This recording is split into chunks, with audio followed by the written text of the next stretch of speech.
Hello, my 11th class student. For your exam, this is a very informative video.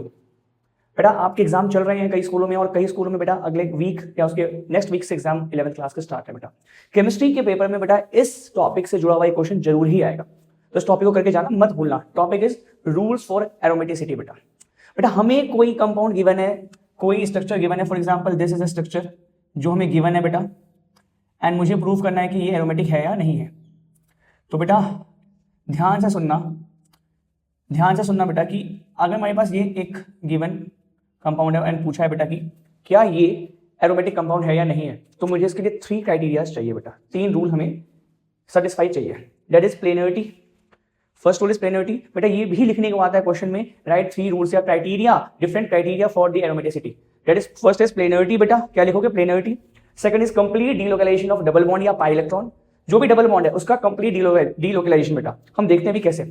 And third बेटा हकल rule. क्या बेटा? हकल rule. That is बेटा हकल। अब समझने की बात यह है बेटा कि इस हकल रूल में हम क्या सेटिस्फाई करते हैं, इतने पाई इलेक्ट्रॉन को।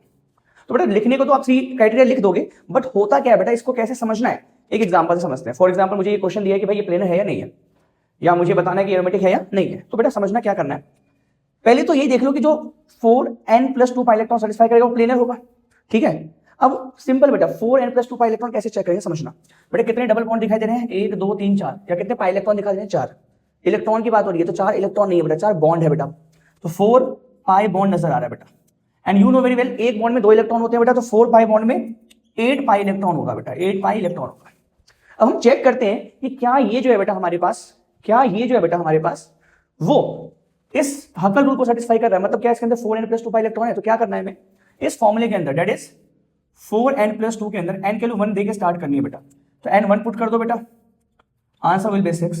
n2 पुट कर दो बेटा, आंसर विल बी 4 to 8+2 10। मुझे n की जगह बेटा इन वैल्यूज पे रखना है। तो भाई इतने पाई इलेक्ट्रॉन आ रहे हैं, तो बेटा इस वाले स्ट्रक्चर के अंदर तो 8 पाई इलेक्ट्रॉन है, तो n1 पे भी 6 आ रहा है बेटा, n2 पे 10 आ रहा है, तो वो सेटिस्फाई नहीं हो रहा ना, बिकॉज में 8 पाई इलेक्ट्रॉन चाहिए।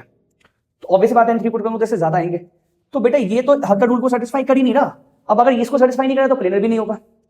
अब बच्चा क्या करता है, वो सिर्फ इस रूल को बहुत अच्छे से समझ लेता है। देखो वो गलती क्या करेगा, भाई ये वाला पाई बॉन्ड इधर आ गया, ये वाला पाई बॉन्ड इधर आ गया, ये वाला पाई बॉन्ड इधर आ गया और ये वाला इधर आ गया, तो ये तो कंप्लीट डीलोकेलाइजेशन हो गया ना बच्चों। अब बच्चा इसको सोच के तो लगा देगा यस सर ये एरोमेटिक है, बट हकल रूल सेटिस्फाई नहीं कर रहा, प्लेनरिटी सेटिस्फाई नहीं कर रहा। तो इस चीज को बहुत ध्यान देकर समझना है कि रूल तो तीनों ही है बेटा, तीनों सेटिस्फाई होनी चाहिए। यहां पर इस क्वेश्चन के अंदर हकल रूल सेटिस्फाई नहीं हुआ, कंप्लीट डीलोकेलाइजेशन हो गया, तो यहां पर ये गलती करके मत आना। ऐसे क्वेश्चन एनसीईआरटी से कर लेना बेटा। मिलते हैं नेक्स्ट वीडियो में, तब तक के लिए कीप लर्निंग, बाय बाय बेटा।